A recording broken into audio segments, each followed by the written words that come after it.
Good evening, everyone. Treasure Troller here. That's right, we're back. We're back for another season of Alone. Season 11, I believe. So I thought we would stop here at the Lake White Cloud. Small lake in the city. Go over the season preview of the cast and maybe some comments about them. Assigning the Orphan Factor. This is primarily the season preview of the cast member and their Orphan Factor. And for those of you that have never watched Treasure Troller and the evaluations of the players and don't know the Orphan Factor, shame on you. Shame on you for just tuning in, but hey, welcome aboard. So this isn't the fluff and flower Alone broadcast that some of you have been accustomed to. We're a little bit more critical. We believe in the win and not the scenery. We want players for the win. The Orphan Factor is how many things are at home that reasons to be at home while they, and they'll tap out for. They miss their wife. They miss the wife and kids. They miss the kids. They miss the dog. That's the Orphan Factor. In our opinion, in my opinion, the perfect candidate is an orphan who has absolutely no ties to the real world. They have no reason to tap out in that respect. So we assign Orphan Factors to these people. So the first one, Peter Albano. He's 42. He's from Castlegar, British Columbia. And if there isn't another city that's spelled close to this one, or pronounced like Castlegar, that is the home of former Northern Michigan University Wildcat and Los Angeles Kings player Steve Bozak. Back from the 80s. That's right, I remember him on Northern's team with Jeff Poschel and Eric Poneth. I guess I can't remember the enforcer's name back then. Back then when hockey was hockey. That's when they fought. But Steve was an amazing player. He played on the runner-up team the year prior with Tom Laidlaw. I keep thinking the guy's name was Steve Weeks, who was the goalie then. But anyways, Castlegar, nonetheless, let's get to it. He's a librarian. And you can never count out the librarian, especially when it comes to a game like Jeopardy. The librarians always win. So the dude has studied up on stuff.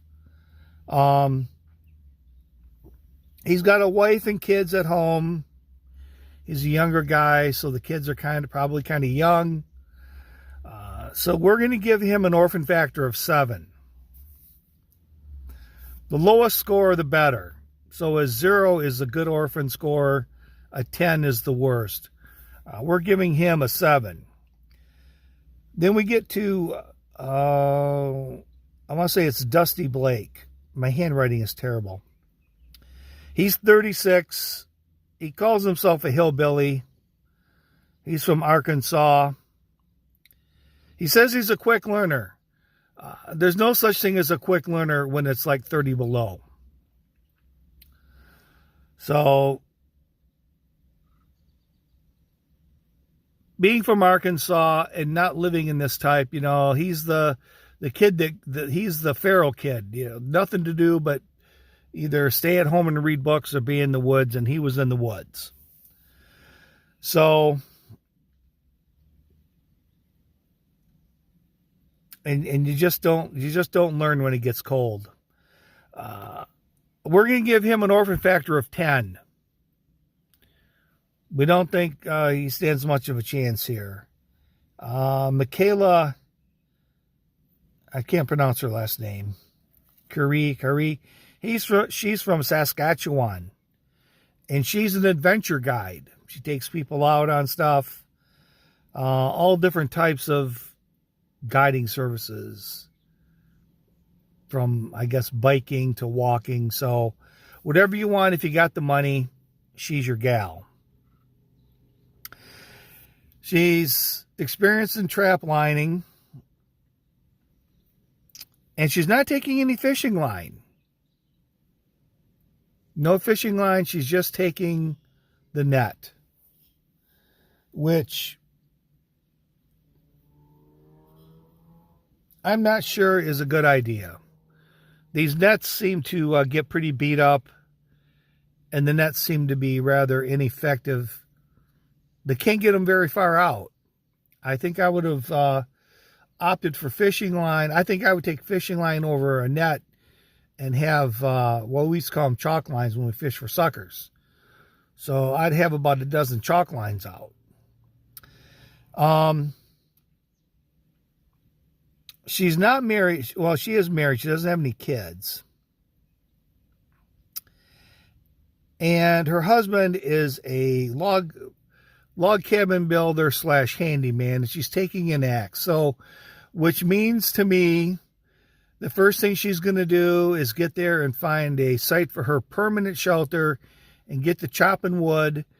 And after about 3 weeks of basically no food and building a shelter, she's going to be too tired, too exhausted, and too malnourished to continue on. But the cabin will look great after 3 weeks. Unfortunately, she will have to tap out and not be around. So, I think I'm going to give her an Orphan Factor. I have it written down on here as a 4, but I think it's a 6. I think it's a 6. And then we have Timber Cleghorn. See, this year, it wasn't about being a guide or all your survivalist skills. A lot of it seems to be, it's in the nickname. We've got like Dusty and Timber and Cubby. I think it was more if you had a kind of unique nickname, you were in. So we got Timber. He's from Indiana. I think he's got a couple of kids.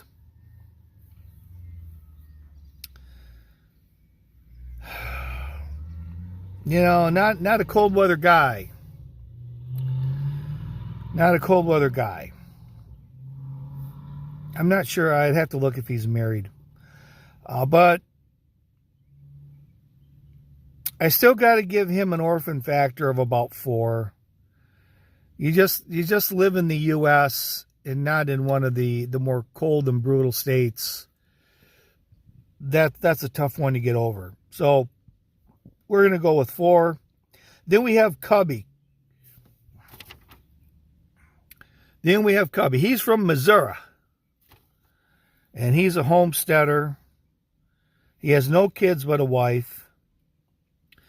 But the wife, I guess, has some health issues. If they come on air and they say the wife is pregnant, he's tapping out right away. But he's interesting. He looks a lot like, what was that guy's name? Blinko or Bingo? About, I don't know, season 8. Here's his picture. He just reminds me of that guy.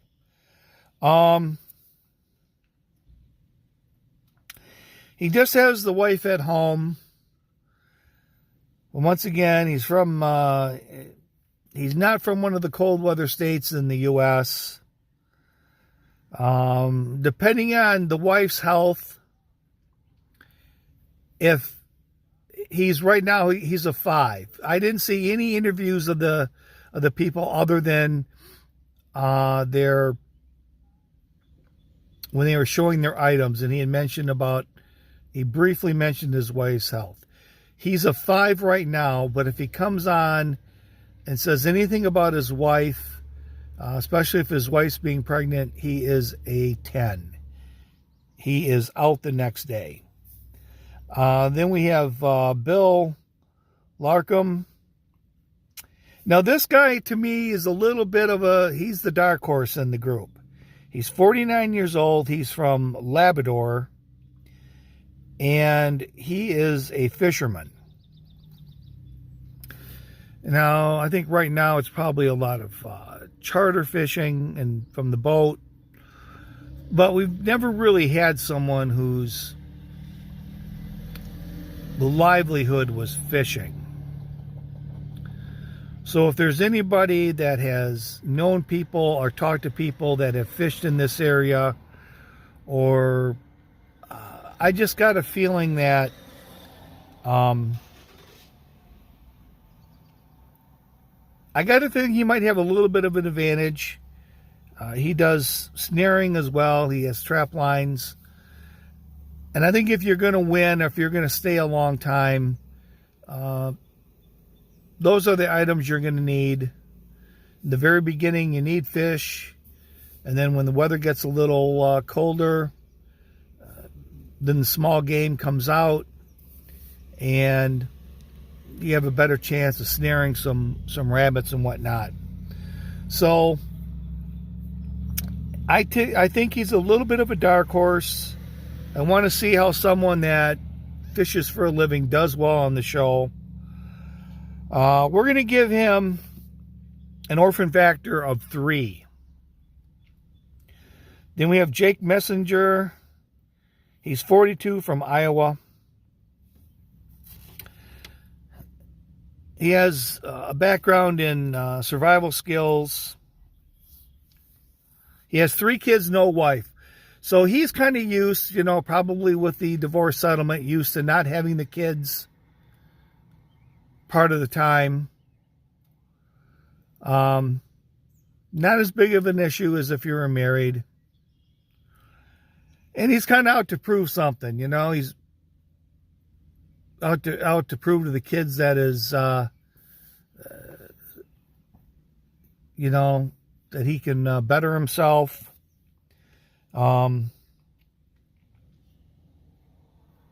He was 10, it's been the last 10 years, it's been financially difficult. So the money thing is a factor. And to me, the money factor should be there. The willingness and the desire to win should come above all this other stuff. So, that being said, we're going to give him an Orphan Factor of 2. And then we have Deb Patez. No, I'm sorry, Dub. We have Dub. We have Timber, Dub, Cubby. So we got Dub Perez. And I'm sorry, Dub, because Dub's my favorite to win. And I kind of messed him up. He's from Michigan, the militant state of Michigan. And he's from Frederick. I've never heard of it, so it must be in the UP. He's a Youper there, eh? God dammer. He can't take his Colpy. That wasn't one of his items, was Colpy. And pasty, no. But you guys better watch out for Dub. He has no kids, no wife. He basically lives out in the woods. I mean, that's as close to the Orphan Factor as you can get. Plus, he's from Michigan. I got to give him an Orphan Factor of 0. I've got no other choice. Not only that, his mother is a retired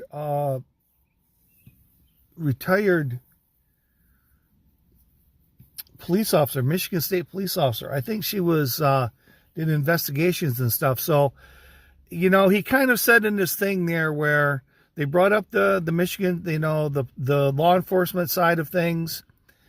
And then he brought up, I don't have any wife for kids, kind of got nothing at home to make me start thinking about stuff. I think he watches Treasure Troller.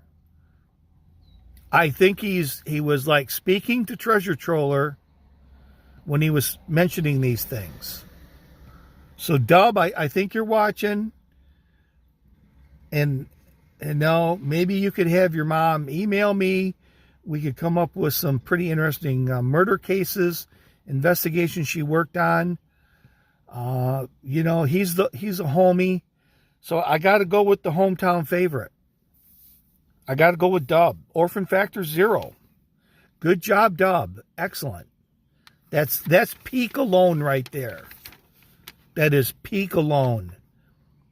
And then we got Sarah. She's from Alaska.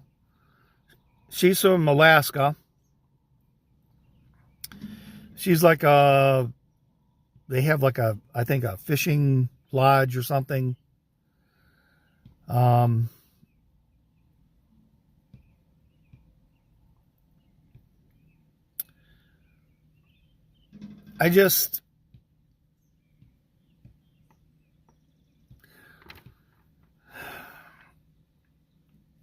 She said kind of about how she was, I think she might watch Treasure Troller 2 slightly because she says, I'm bringing an axe.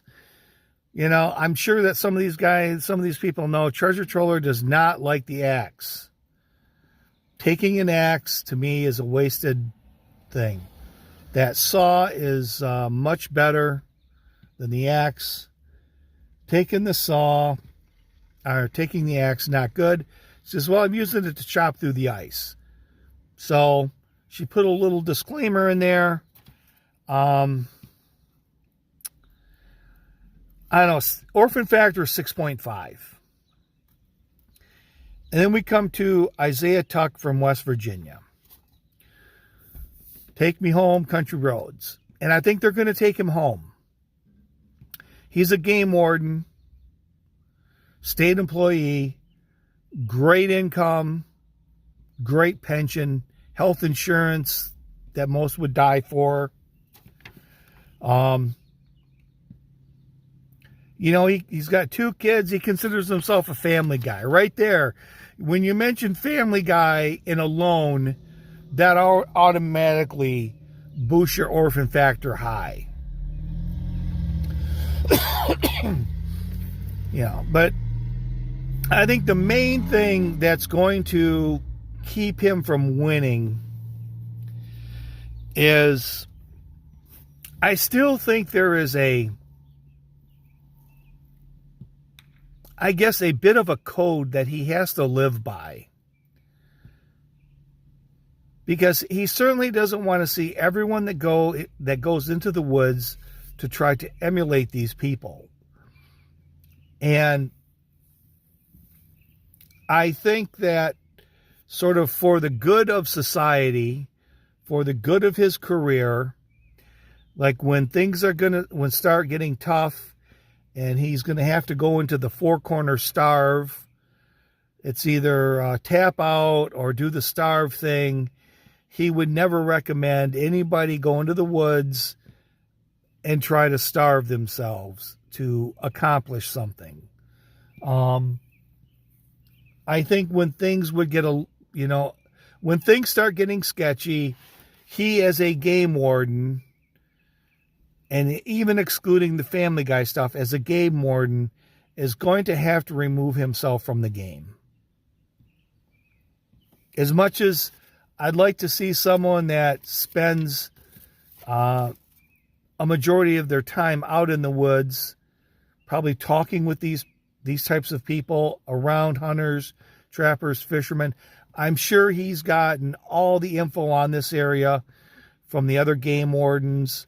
The green wall, as it were, talking to him, giving him advice.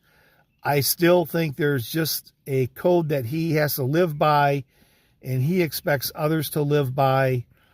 And I think that's going to prevent him from getting through this. Not to mention, he's going to be sitting there freezing his ass off going, I could be at home kind of doing the same thing, but a hell of a lot warmer, making a really great living, and I don't need to be taking this time away from my pension. I'm using personal time right now. A lot of freaking waste. Let's just tap out, get this over with, because I got a hell of a lot more going on in my life than this. So I got to give him an Orphan Factor of about 9. I think he's going to be crushed with the moral dilemma of what he would do in his job as a game warden and what he's willing to do to win the game. I think that's going to pose a huge problem for him. So we got Dub. We got Dub as our number 1. So that's probably the kiss of death. Sorry, Dub. You are my guy, but when I make prediction, it's usually the kiss of death. And looking to see how Bill does from Happy Valley, Goose Bay, Labrador. I want to see how someone's primary livelihood based on fishing is going to do on a loan. Not as many guides here anymore. Not as many sort of the tone of the contestants is changing a little bit. I just sort of have that feeling. The tone is changing a little bit. So I guess there'll be a little bit of marketing for a fishing lodge in Alaska. And then you've got the, where she's from, Saskatchewan, some sort of adventure guide services in Saskatchewan. So it's 8 guys, 2 women. Both women have the, maybe the fishing boat service too from the guy. But Sarah and Michaela are both the guide and the fishing services. So, but we'll see. This year it wasn't about being expert outdoorsmen and expert bow hunters and even homesteaders. This year it's the season of the nickname Cubby, Dub, Timber and Dub. So that's it. There's your Orphan Factors. Tomorrow night, I believe tomorrow night is the first episode. Now, the only thing is the Orphan Factor thing does change on any and every one of these people. Well, I guess the ones that aren't married. But for the ones that are married with high Orphan Factors, if the wife says that if you tap out because if you're thinking about tapping out because you're homesick or you miss us, I'm filing for divorce. Okay, that immediately lowers their Orphan Factor. So for those of you that don't know, it can change if we get that. And they usually don't show all the contestants the first week. So with their little leaving and saying goodbye and stuff, it usually takes a couple of weeks. So the Orphan Factor can change until we get through all their little goodbye bile things. So we will do a review of the first episode shortly after it airs. With that, this is Treasure Troller saying aloha and good day.